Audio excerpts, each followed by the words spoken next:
काफी रश जो है, जो काफी संख्या में लोग जो है वो पोलिंग बूथ पे पहुंच रहे हैं और अपने मत का इस्तेमाल करने के लिए काफी उत्साहित हैं।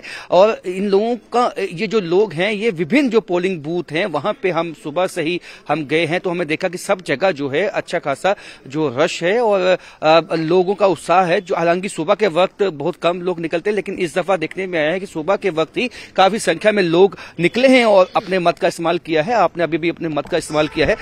क्या इश्यूज है नगरोटा के?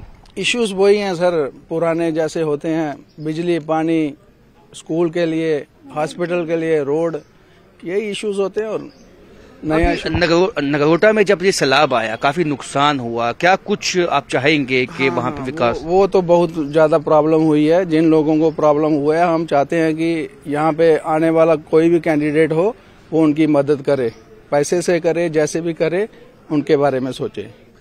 आप बताएं, महिलाओं के क्या इश्यूज है? महिलाएं क्या चाहती हैं? महिलाएं यही चाहती हैं कि महिलाओं के लिए कुछ रोजगार होने चाहिए। जो बच्चे हैं, कैंडिडेट हैं आगे, उनके लिए अनएम्प्लॉयमेंट तो सभी है, तो उनके लिए कुछ होना चाहिए, यही है सर। आप बताएं माता जी, आपने जो वोट डाला है, आप सुबह सुबह अपने मत का इस्तेमाल करने यहाँ पे आई, हालांकि कई नौजवान घर में अभी बैठे हैं, लेकिन आप सबसे पहले यहाँ पे पहुंचे। क्या चाहती हैं महिलाओं के लिए? क्या चाहना है ऐसे ही है, बच्चे सारे ठीक ठाक बच्चे की सूरत होनी चाहिए, सब कुछ होना चाहिए। तो ये है इनका कि महिलाओं के लिए एम्प्लॉयमेंट, जो सैलाब से जो नुकसान नगरोटा को हुआ है उन लोगों को मदद, उन लोगों को जो है कंपनसेशन, रिलीफ, इस और यहाँ पे जो है विकास के कामों में तेजी आनी चाहिए, वही यहाँ के इश्यूज हैं। और इनका कहना है कि जो इश्यूज हैं 2024 जब जो उन्होंने वोट का इस्तेमाल किया तब भी वही इश्यूज थे। एम्प्लॉयमेंट एक सबसे बड़ा इशू है इस कॉन्स्टिट्यूएंसी में।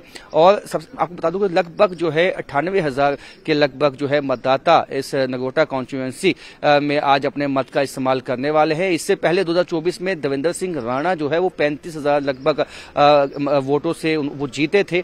अब उनकी बेटी हैं और नेशनल कॉन्फ्रेंस के बीच जो है, बीजेपी और नेशनल कॉन्फ्रेंस के बीच कांटे की टक्कर होने वाली है इस सीट के लिए और बहुत ही दिलचस्प मुकाबला है। और यहाँ पे जहाँ मैं मौजूद हूँ, आप मेरे बहुत अच्छी सिक्योरिटी के जो है खासे पुख्ता प्रबंध किए गए हैं। हर जगह पैरामिलिट्री फोर्सेस के जवान, जम्मू कश्मीर पुलिस के जवान जो है वो तैनात कर दिए गए हैं। और यहाँ पे आप मेरे अगर विजय दिखाएंगे कि किस तरह से लाइन जो है वो लगी हुई है।